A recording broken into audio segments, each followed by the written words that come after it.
ভারতের মসনদে কি এবার সত্যিই ভূমিকম্প হতে চলেছে? মোদির গদি কি এবার টলমল? মাত্র ২৪ ঘন্টার আল্টিমেটাম, আর তাতেই কেঁপে উঠেছে দিল্লির ক্ষমতার অলিন্দ। যে মোদির সরকারের দাপটে একসময় ডার্ক সাইটে বিরোধীরাও কোণঠাসা হয়ে থাকতো, আজ সেই সরকারকেই কার্যত হাঁটু গেড়ে বসতে বাধ্য করছে তেলাপোকা বা ককরোচ জনতা পার্টি। হ্যাঁ, ঠিকই শুনছেন, দাবানলের মতো ছড়িয়ে পড়া এক ছাত্র আন্দোলন এখন মোদির সরকারের বিদায় ঘণ্টা বাজানোর উপক্রম করেছে। এক প্রতিমন্ত্রী এরই মধ্যে পদত্যাগ করেছেন, আর শিক্ষামন্ত্রীর গদি এখন সুতোর উপর ঝুলছে। দিল্লির যন্তর মন্তর থেকে শুরু হওয়া এই স্ফুলিঙ্গ এখন ছড়িয়ে পড়েছে পুরো ভারতে। পশ্চিমবঙ্গ থেকে বিহার সবাই এখন ফুঁসছে, মোদির পতন কি তাহলে অনিবার্য, নাকি এই পরিস্থিতি সামাল দিতে মোদির ঢাল হয়ে ওঠা শুভেন্দু অধিকারী কোনো নতুন গেম প্ল্যান সাজাচ্ছেন? আজ আমরা এই ভিডিওতে বিশ্লেষণ করব ভারতের বর্তমান রাজনীতির এই টালমাটাল পরিস্থিতি নিয়ে। মোদি সরকারের ভবিষ্যৎ কি, এবং এই ২৪ ঘন্টার আল্টিমেটাম কিভাবে ভারতের রাজনীতির মোড় ঘুরিয়ে দিতে পারে, তার সমস্ত অন্দরমহলের খবর জানতে ভিডিওটি না টেনে একদম শেষ পর্যন্ত দেখুন। নিট সহ একাধিক সর্বভারতীয় পরীক্ষার প্রশ্নপত্র ফাঁসের ঘটনা ভারতের শিক্ষা ব্যবস্থাকে এক চরম প্রশ্নের মুখে দাঁড় করিয়ে দিয়েছে। লাখ লাখ শিক্ষার্থীর স্বপ্ন ভেঙে চুরমার হয়ে গেছে এক রাতেই।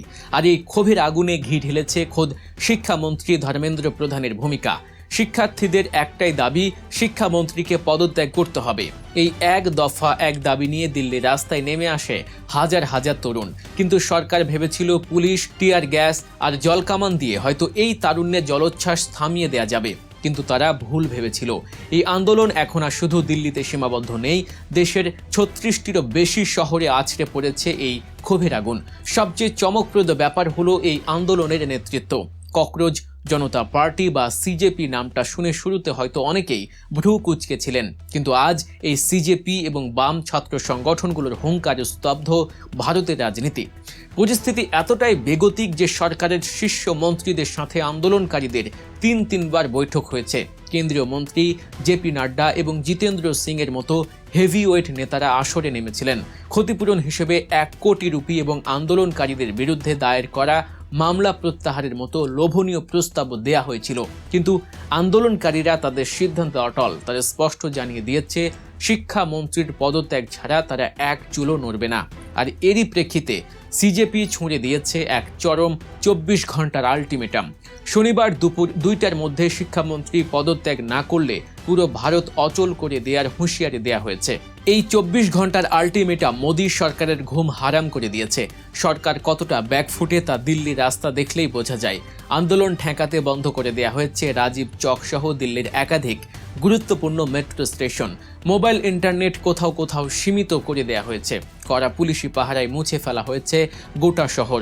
নিরাপত্তার অজুহাতে সাধারণ মানুষের যাতায়াত বাধাগ্রস্ত হচ্ছে, ব্যবসায়ীদের দোকানপাট বন্ধ রাখতে বাধ্য করা হচ্ছে। কিন্তু তাতেও দমানো যাচ্ছে না এই আন্দোলনকে।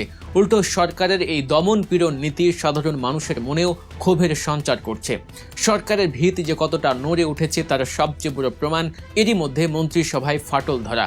পরিস্থিতি সামাল দিতে না পেরে কেন্দ্রীয় রেল ও খাদ্য প্রক্রিয়াকরণ প্রতিমন্ত্রী রণনীত সিং বিট্টু মন্ত্রিসভা থেকে পদত্যাগ করেছেন। রাজনৈতিক বিশ্লেষকরা এটিকে মোদী সরকারের প্রথম উইকেট পতন হিসেবেই দেখছেন। একজন প্রতিমন্ত্রীর পদত্যাগ করা প্রমাণ করে যে সরকারের ভেতরেও এই আন্দোলন নিয়ে চরম অস্থিরতা কাজ করছে।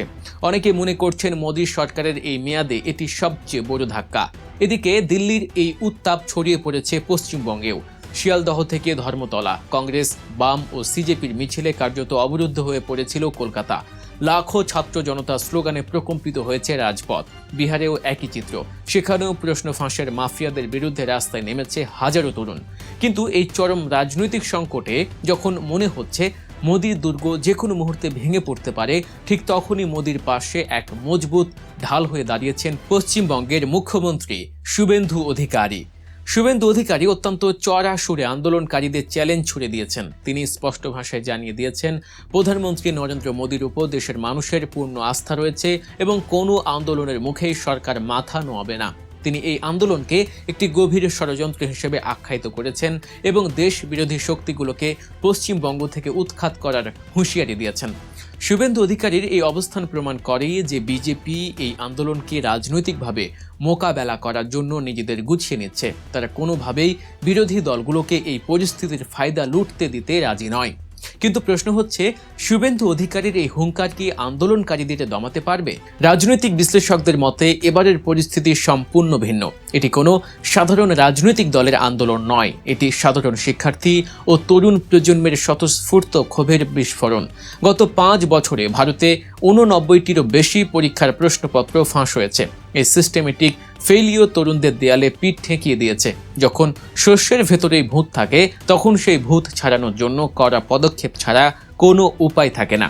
আর সেই কড়া পদক্ষেপ হিসেবেই শিক্ষামন্ত্রীর মাথা চাইছে ছাত্র সমাজ।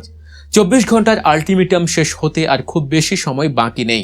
মোদী সরকারের সামনে এখন 2টি পথ খোলা। প্রথমটি হলো আন্দোলনকারীদের দাবি মেনে নিয়ে ধর্মেন্দ্র প্রধানকে পদত্যাগ করতে বাধ্য করা, কিন্তু এতে সরকারের দুর্বলতা প্রকাশ পাবে এবং বিরোধীরা এটিকে তাদের বড় বিজয় হিসেবে তুলে ধরবে।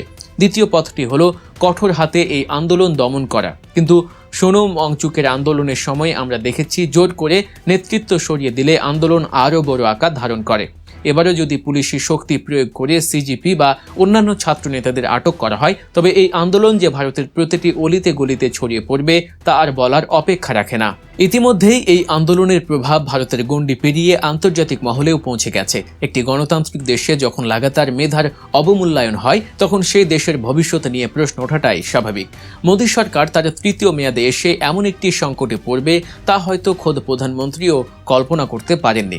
একদিকে বিরোধী দলগুলো এই ইস্যুকে হাতিয়ার করে সরকারকে কোণঠাসা করার চেষ্টা করছে, অন্যদিকে সাধারণ মানুষের সমর্থনও ধীরে ধীরে ছাত্রদের দিকেই ঝুঁকছে।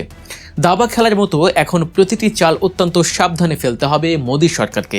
একটি ভুল চাল আর হয়তো চেকমেট হয়ে যেতে পারে দিল্লির মসনদ। তেলাপোকা বা ককরোচ জনতা পার্টির মতো একটি অখ্যাত নাম আজ যেভাবে ভারতের রাজনীতিতে ভূমিকম্প সৃষ্টি করেছে তা ইতিহাসে বিরল। এই 24 ঘন্টা নির্ধারণ করে দেবে ভারতের আগামী দিনের রাজনীতি কোন পথে হাঁটবে। মোদী কি পারবেন তার স্বভাবসুলভ ক্যারিশমা দিয়ে এই সংকট উতরে যেতে, নাকি ছাত্রদের এই দাবানলে ভস্মীভূত হবে সরকারের অহংকার? সব মিলিয়ে ভারতের রাজনীতি এখন এক চরম নাটকীয় মোড়ে এসে দাঁড়িয়েছে। প্রতি মুহূর্তে পাল্টাচ্ছে সমীকরণ। আমরা প্রতিটি আপডেটের দিকে কড়া নজর রাখছি। মোদী সরকারের পরবর্তী পদক্ষেপ কি হবে এবং এই ছাত্র আন্দোলন ভারতের রাজনীতিতে কি ধরনের প্রভাব ফেলবে তা নিয়ে আপনার মতামত কি? কমেন্ট বক্সে অবশ্যই আপনাদের মতামত জানান। রাজনীতি ও বিশ্ব পরিস্থিতির এমন আরও চাঞ্চল্যকর ও বিশ্লেষণধর্মী খবর পেতে সাবস্ক্রাইব করুন গল্প নিউজ চ্যানেলটি। ভালো থাকবেন, সুস্থ থাকবেন এবং আমাদের সাথেই থাকবেন।